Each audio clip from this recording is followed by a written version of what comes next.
Good day, everyone. How are you today? Fine. Stay safe always. Today we are going to discuss about the 3 laws of motion. Other books call the 3 laws of motion as Newton's laws of motion, in honor of the great man Isaac Newton. And also in his honor, the force has a technical name, Newton. Where 1 kilogram equals 9.8 newtons. And you also know that 1 kilogram equals 2.205 pounds. On the board, we have the statements of the 3 laws. I use the statements enunciated by Professor Arthur Weiser because the statements of the 3 laws are very simple. You must be reminded that the 3 laws of motion are among the fundamental laws of physics. The physical world is governed by the 3 laws of motion. The first law states that in the absence of a net force, a body at rest remains at rest, and a body in motion will continue in motion at constant velocity. Very simple. And in this statement of the first law, we have 2 states a body has: state of rest and state of motion. In the case of this body and all the bodies on the table, they are in the state of motion, rest. They are in the state of rest. They are at rest. And according to the first law, these bodies on the table at rest remain at rest in the absence of a net force. When we speak of net force, we are referring to the resultant force, the unbalanced force. When we say in the absence of a net force, it does not mean that there is no force. There are forces acting on these bodies. For instance, this particular body, there are forces acting on this body. Force coming from the surrounding air. The surrounding air exerts a force on this body. That is one force. Another force coming from the weight of this body exerts a force.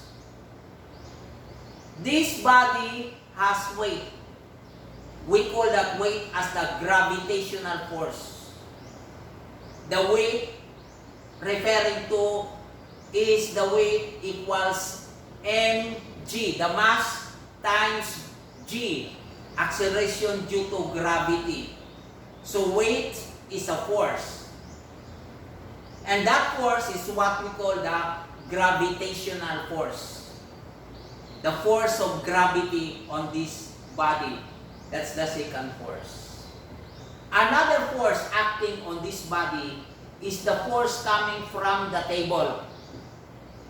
Right on the surface where this body is lying, is resting, directly below or directly, okay, under this body, there is that surface where this body is in contact, and that is a portion of the surface of the table.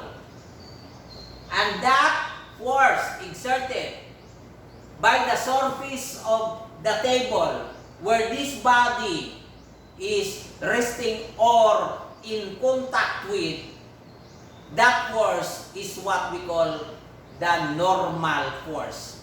The force exerted by the surface against the body on that surface. The body on that surface is this body. It exerts a force. At least three forces. And there is also a force due to friction.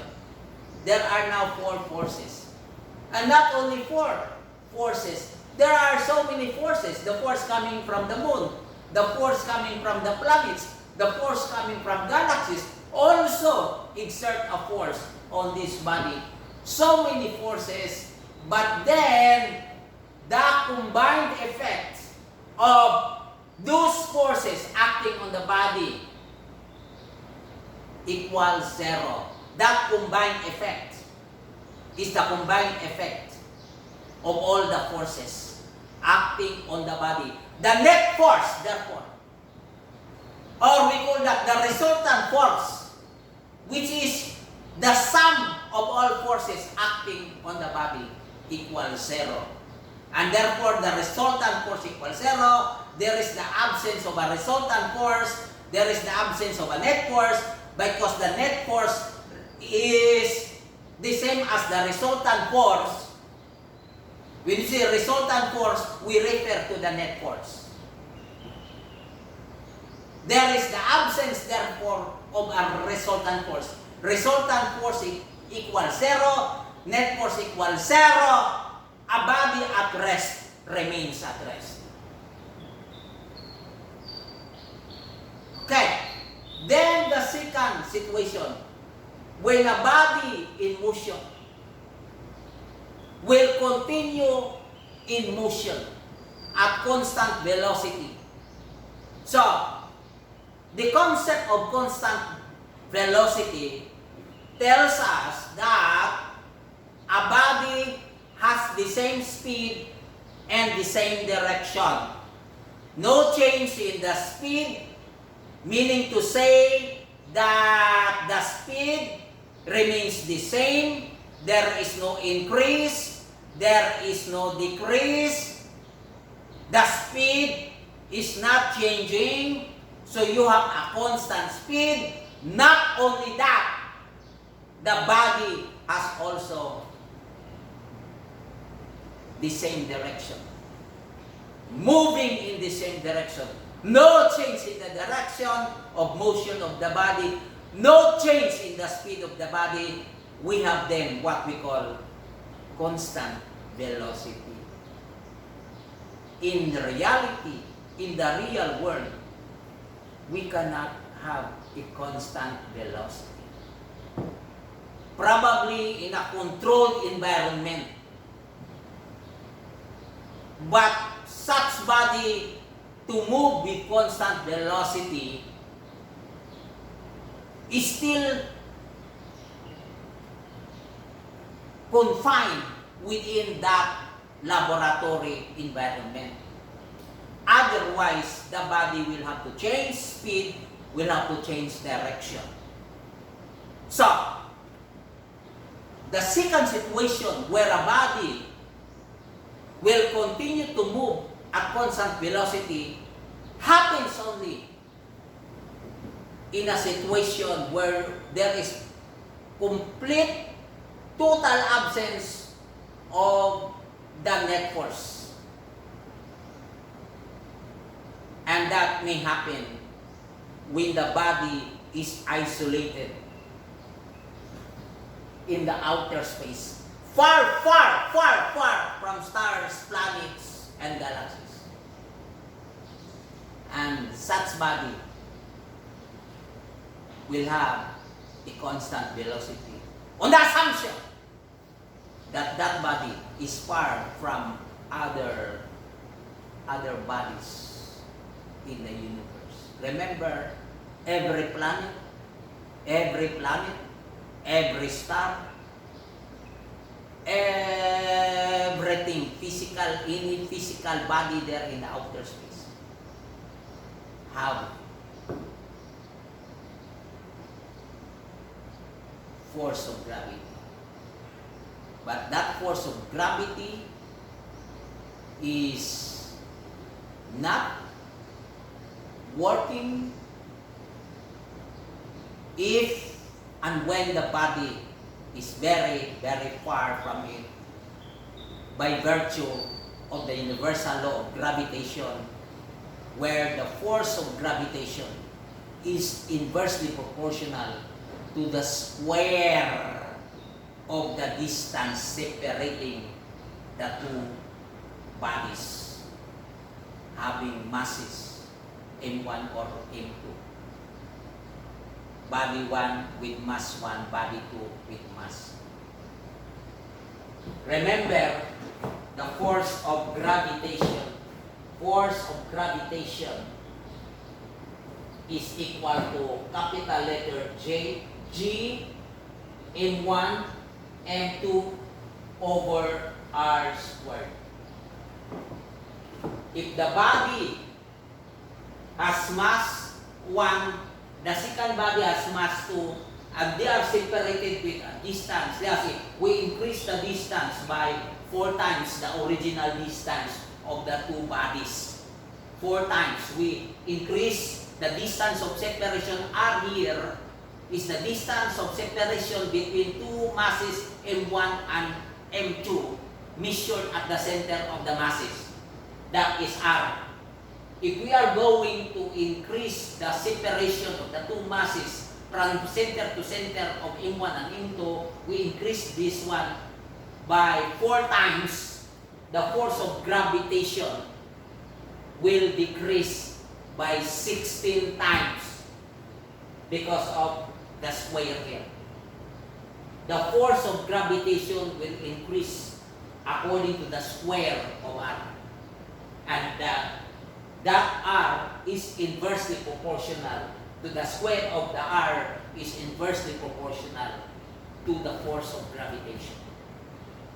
If we increase this one, increase the distance of separation between the two masses M1, M2 by 6 times.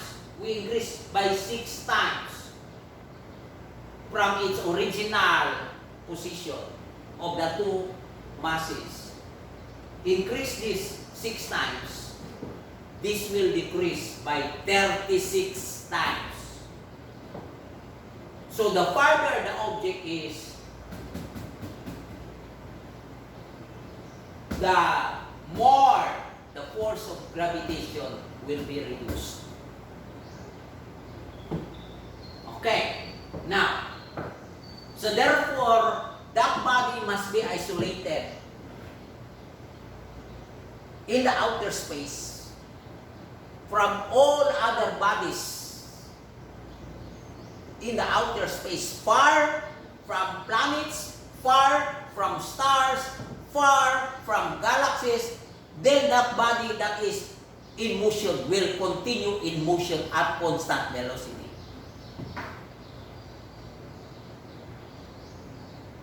Now, the first law of motion is called the law of inertia. What is inertia? Inertia is nothing but the inherent property of any material body to resist any change of its state of rest or state of motion. You are made up of matter. You are a material body. Being a material body, like me, you have that inherent property of resistance against change of state of rest or state of motion. Example, you are inside a bus and the bus is traveling to your destination. While the bus is moving on a highway, let us say at a speed of 80 kilometers per hour on a highway,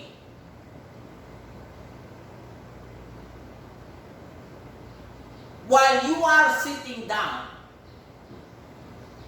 with reference to the ground, you are in motion with the bus. When the bus is moving at 80 kilometers per hour,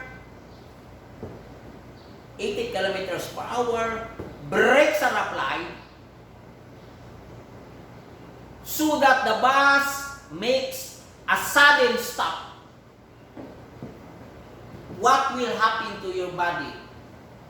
Your body tends to remain in motion. That's why when the bus stops, your body moves forward. Because your body has that inherent property of resistance against change of state of motion.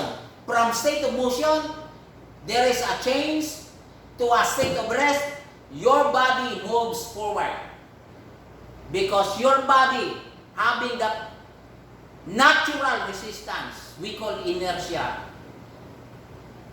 tends to remain in motion so that it moves forward.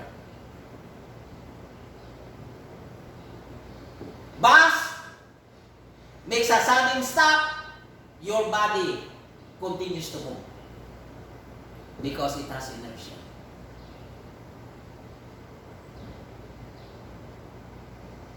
And if you consider the bus still at rest and you are at rest with the bus,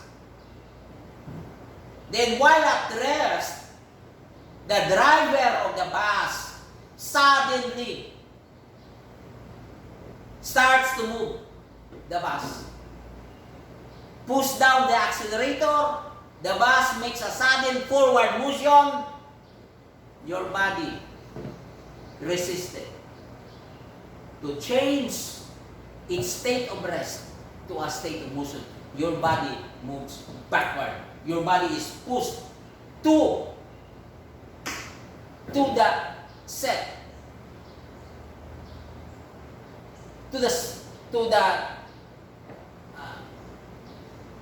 your body is pushed to where you are located. So, you feel the force. Natural. You are not exerting on that. You do not exert that force. But somehow, when the bus makes a sudden forward motion, your body moves backwards. Because your body tends to remain at rest. Now, the numerical measure of inertia is the mass. The mass of your body. Inertia and mass are just the same. Only when we speak of inertia, we are referring to resistance. Resistance against change in the state of rest to a state of motion, or from a state of motion to a state of rest. You change that, there will be resistance. There is the tendency to remain at rest or to remain in motion. Mass and weight are not the same. Weight depends on the pull of gravity. In the absence of gravity, you are in the state of weightlessness. You don't have the weights. In the complete absence of gravity, you don't have the weights. Your weight here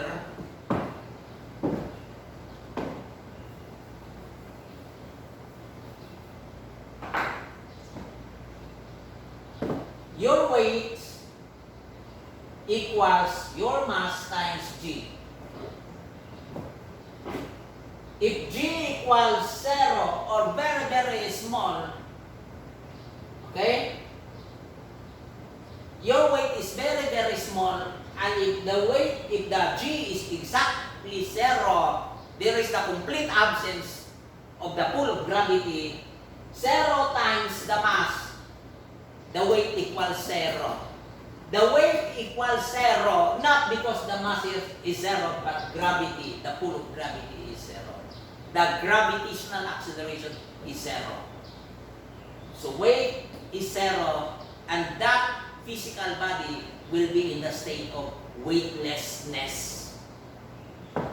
Mass does not change, because mass refers to the atoms and molecules the body has. It's the amount of matter a body has. Matter refers to the atoms and molecules. Matter is nothing but atoms and molecules.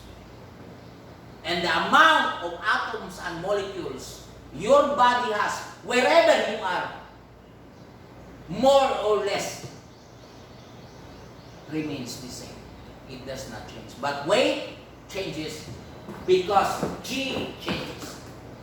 In London, the G equals 9.81 meters per second squared. In Hong Kong, G is equal to 9.79 meters per second squared.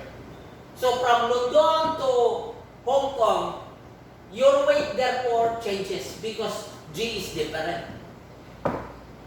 Your weight changes. So that you are lighter in Hong Kong than in London. And here in Dumaguete City, our G is 9.782 meters per second squared. In Selman Campus, this is the G. So from Hong Kong to Silliman University, you are lighter.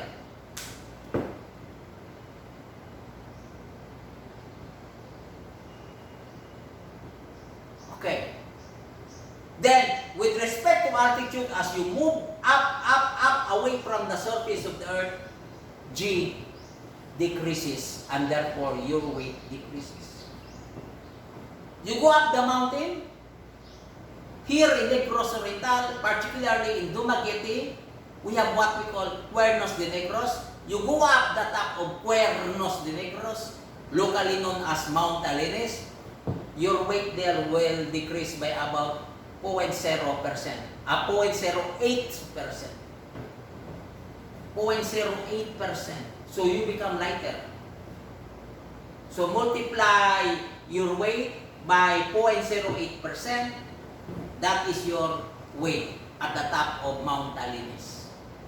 You go to the top of Mount Everest, your weight will decrease by about 4%. So the farther you are from the center of the earth, the smaller is the pull of gravity. And therefore, the smaller is your weight. Remember that this weight is a force. Force of gravity. And that gravitational force has a direction toward the center of the earth. That is always the direction of the pull of gravity. That is always the direction of your weight, which is a force directed toward the surface of the earth. And you cannot go against that pull of gravity. That is why, no matter what you do, when you jump from the second floor of the building, you will not go up the fourth floor. You will go down. Because the pull of gravity is toward the surface of the earth, perpendicular to the surface of the earth, going toward the center of the earth. Okay, so you have now the difference between mass and weight. Now, the weight of the body is concentrated in a particular location. On the surface of the earth, no problem. At sea level, no problem with your weights. Because wherever you are, so long as you are within, also so long as you are located at sea level and located in the same location in Dumaguete City, the jitter is more or less constant. I say more or less because there is actually some difference, but the difference is very, very negligible. 0.00 something difference. So, at sea level, no problem. Where to locate the concentration of your weight? Because your weight is not located anywhere. It is located at what we call the center of gravity. That is where the concentration of your weight is located. For a regular body like this meter stick has a geometrical shape we call rectangle. And a rectangle is a regular form. Is a regular geometrical form. Regular means, in the case of triangle, opposite sides are equal. In the case of a rectangle, opposite sides are equal. This is a rectangle. And because it has a regular form, then the concentration of the weight of this meter stick is located right at the center. And the center here, because this is 100 centimeters, the length of a meter stick is 100 centimeters, then the concentration of the weight is right at 50 centimeters.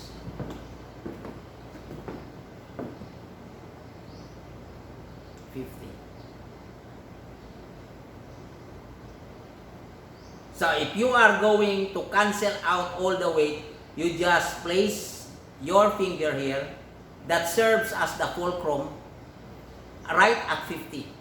So you balance the entire meter stick. You balance the entire meter stick because you hit the center of gravity, or if you have to be strict, the center of mass. On the surface of the earth, the center of mass and the center of gravity are just the same at the surface of the earth. But no longer the same when you move the meter stick farther from the surface, because the G is different, the weight therefore is different, as I told you. Okay, so here the center of gravity or the center of mass is located right at the center of the body. We are still on the first law. The first law is called the Law of Inertia.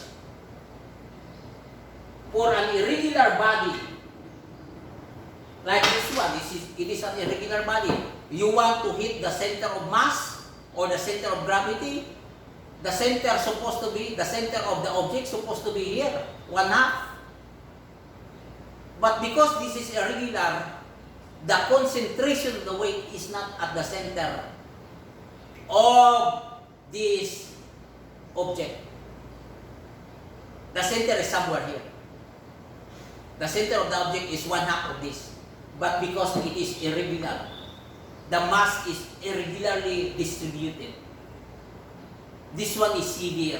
So, to cancel or to balance all the weights of this object, you have to hit the center of mass or the center of gravity. So, to balance, it will be somewhere here.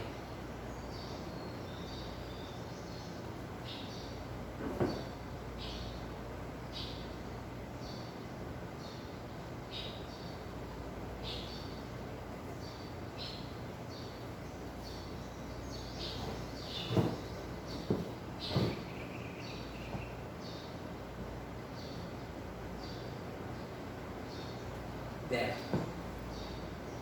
I have to tell that a little just to show that it will tend to be in the same location. So I'm going to tell that a little. To tell a little. There, then it will return to where it was because it has inertia. Okay. Also this one. Irregular. So to balance, you will have to put your finger that will serve your finger will serve as the fulcrum. So at the fulcrum, the center of gravity is being hit by my finger that serves as the fulcrum. So if the center of gravity is hit, you have an equilibrium. The irregular body will remain at rest. The irregular body will be in equilibrium. Net force equals 0. Resultant force equals 0.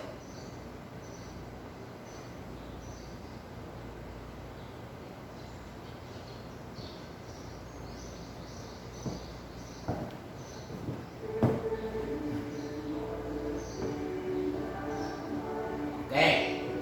Now, for this, to balance, how about this one also? Irregular. So, to balance is somewhere here. If I'm going to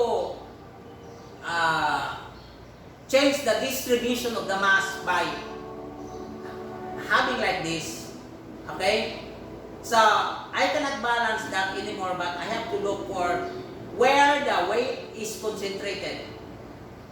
There. If I'm going to place something here, there is now another redistribution of the masses. So this is an additional mass. So I'm going to change the fulcrum to balance. It will be here. If I'm going to add another one, it will not be balanced anymore, so I have to remove my finger as the fulcrum to balance it. So it is now balanced.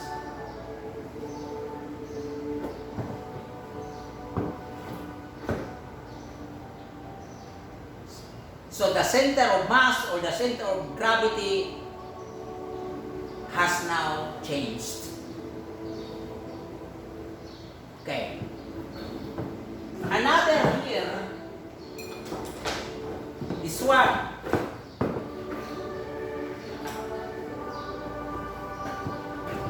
I'm going to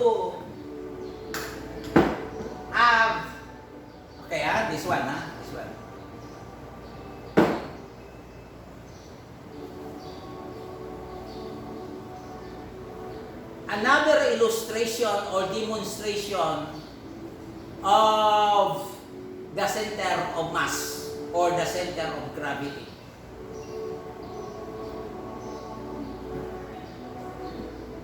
Okay. So here,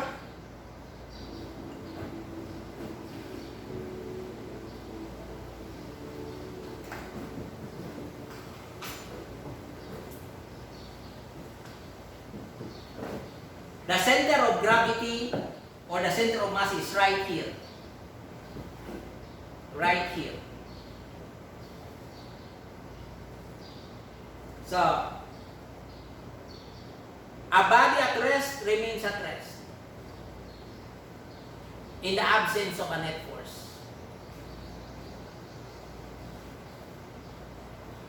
I'm going to use another bottle here with different mass. So, because we have different masses, the mass of this is different from here.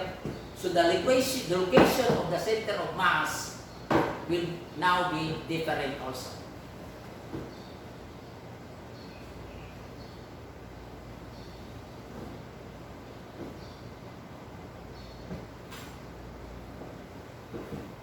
The center of gravity or the center of mass is located here.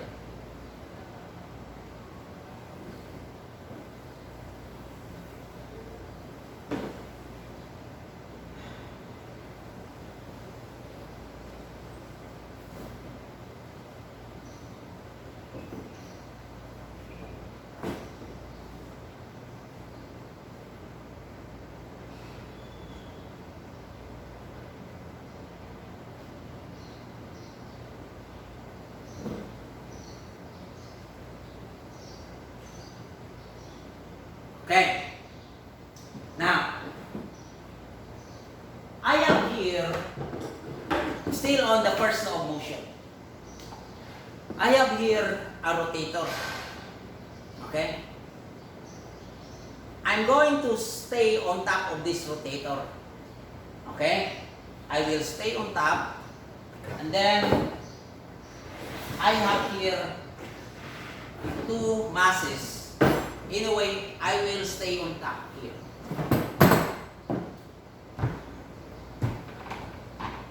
Then, I'm going to rotate myself.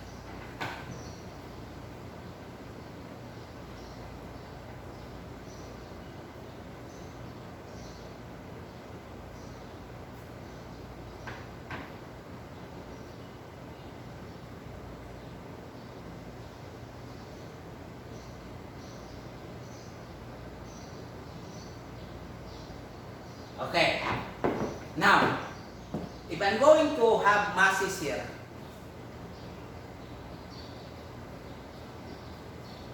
the inertia has changed. The inertia has changed because of additional masses here. Remember, the numerical measure of inertia is the mass. I changed the mass. I have now more mass. My body is carrying additional mass. My body without the mass, my body without this one, without this, has mass. I will carry this one. I am increasing the mass of my body because of this one. So, I will stay here. Okay? You try to observe what will happen. Okay? I'm going to rotate. I will stretch my arms. So, rotation is slower. Then I'm going to fold my arms. Then I should move faster. Okay? I should move faster. Let me try. So that it will be well illustrated. Okay. I'm going to stretch my arms.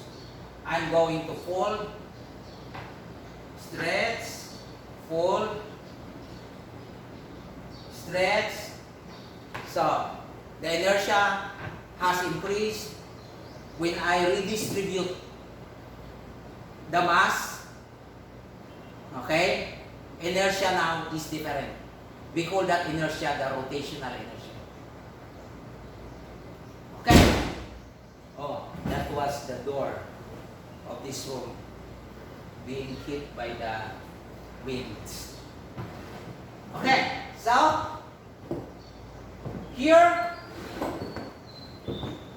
we have here another force.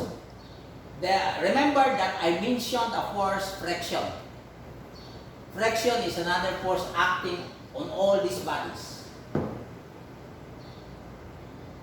Okay, I have here a marble. I'm going to release this one from here, increase the height, so that there is now what we call gravitational pull. And when I release the marble will go down because of the pull of gravity. And according to the first law, a body in motion will continue in motion at constant velocity. Let us say if this will continue to move at constant velocity, meaning no change in how fast the body moves, and the direction remains the same, moving back and forth here. Now, the speed changes until it stops. Why? Because of friction. Because of friction. Okay, that's one force.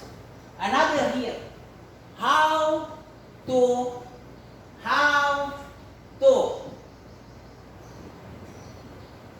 decrease, reduce friction. Here, this one, if I'm going to blow this one, blow, I cannot move because of friction. I will reduce friction, the same object, but this time in this position. Wheels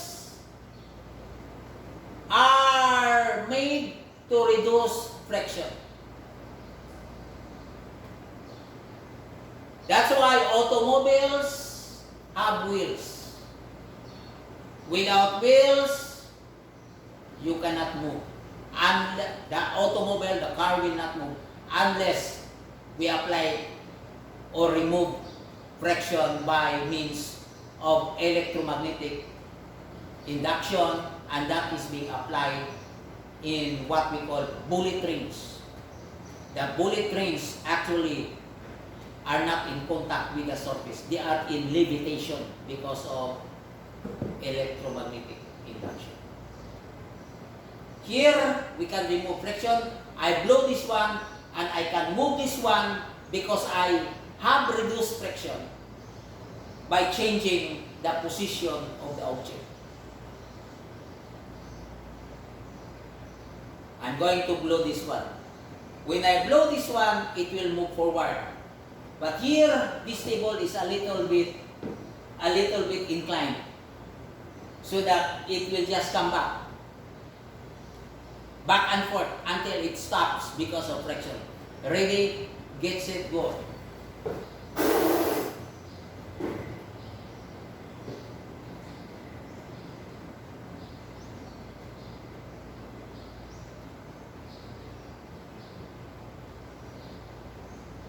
Without friction, it will continue to move. The second part of the first law of motion, where a body is in the state of motion, assumes the absence of friction, the absence of a net force. Okay. Now, here, I have here metals. These are metals with mass inertia. With mass inertia. Okay? Or I will just have here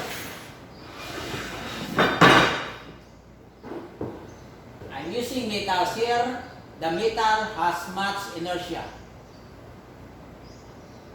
The heavier the object is at sea level, the greater is the mass, the greater is inertia of the body. So these are metals. I have here several metals. I have here several metals. Then I will be using this one here.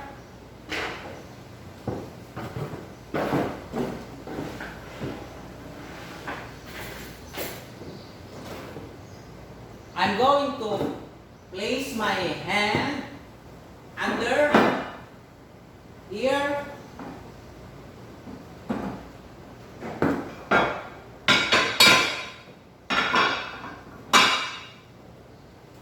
Here. Here. And here. Right now, I feel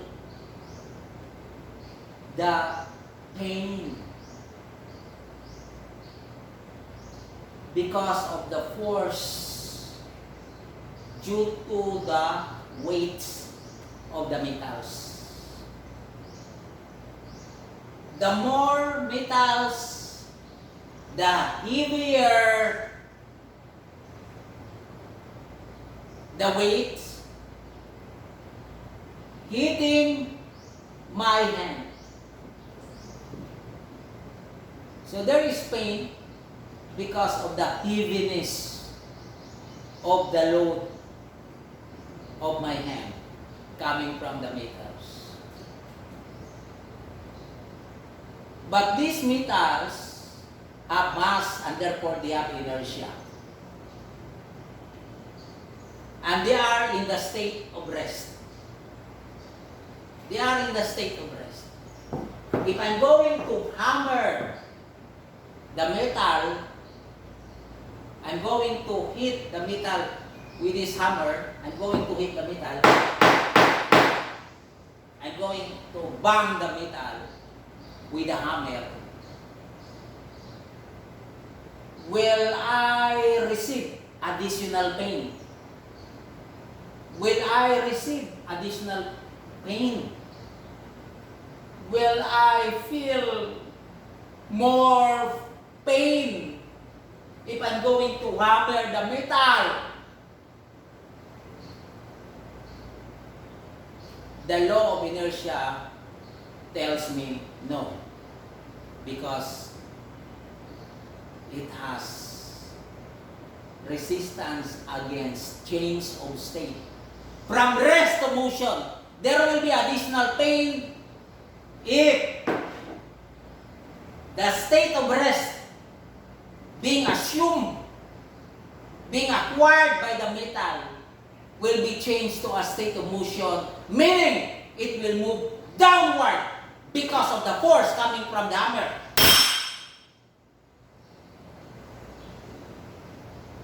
There is no additional pain because the metal has inertia. It resisted to change its state of rest to a state of motion down. When I apply the hammer, there is a force coming from the hammer. There will be additional pain if the metal will move down to the table. But because the metal has inertia, more inertia, because there are much of them, if I'm going to hammer the metal,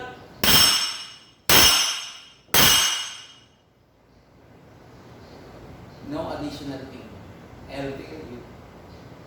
Because it has more inertia, resistance against change of state of rest to state of motion down.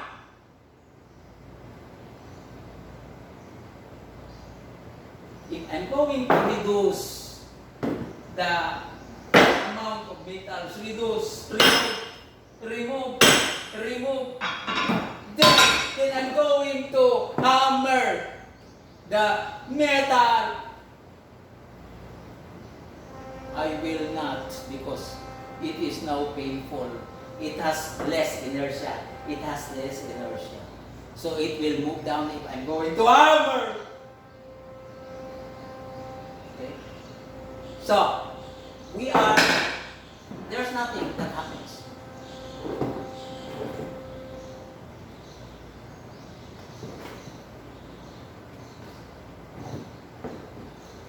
That was the first one.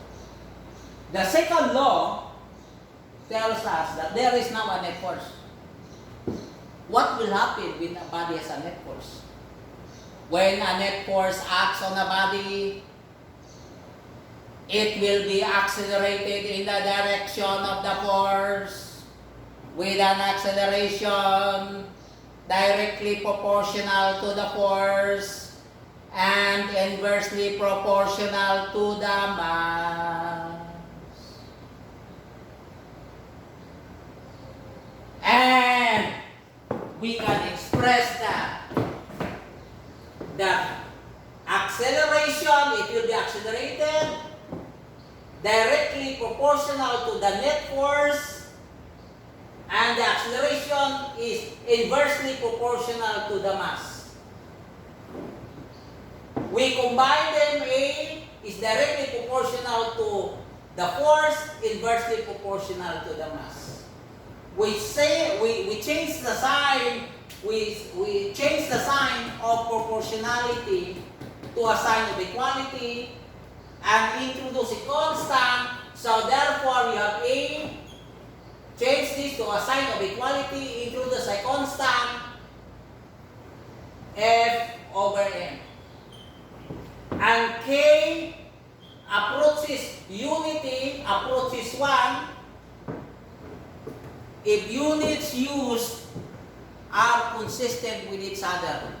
Meaning to say, if force is in the metric system, if force is in the SI system, let it be, the mass will also be and should also be in the SI or metric system. If that is so, the constant K approaches unity, means equal to. So we have now A, therefore, from here, you have here A, when this is equal to 1, our A therefore equals A equals F over M, or it follows that the force, net force here, equals M times A. F is the net force. And if a body is being acted on by several forces, then we get, therefore, the resultant force. We use what we call the vector sum. We sum up all the forces along the x-axis, or sum up the x components of the force. If there are 10 forces, you sum up all the component of the 10 forces along the x, along the y, summation of forces. So you have summation of forces,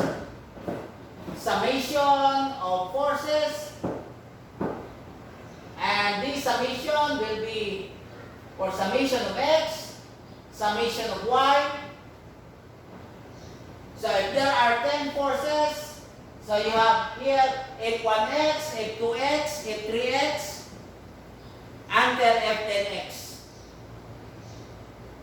F1y, F1y, F2y, F3y, until or up to F10y, if there are 10 forces. And therefore there are 10 components along the x, 10 components along the y.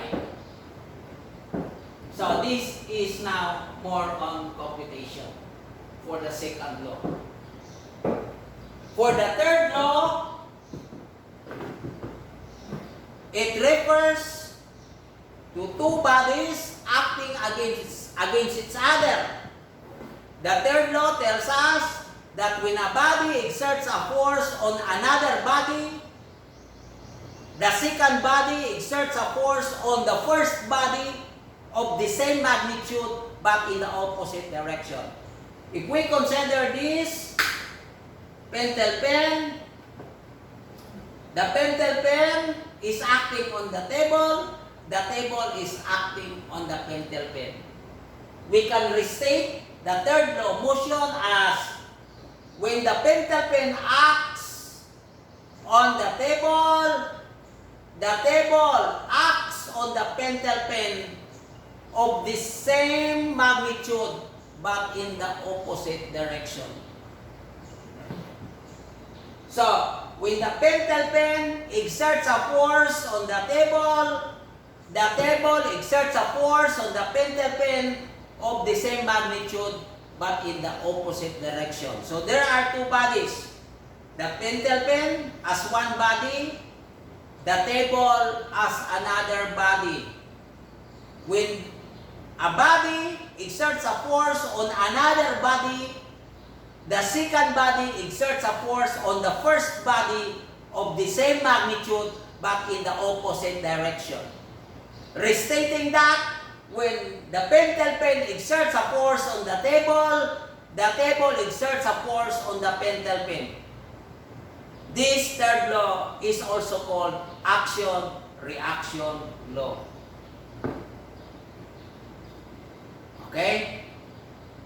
As an illustration, I will be exerting a force on the floor.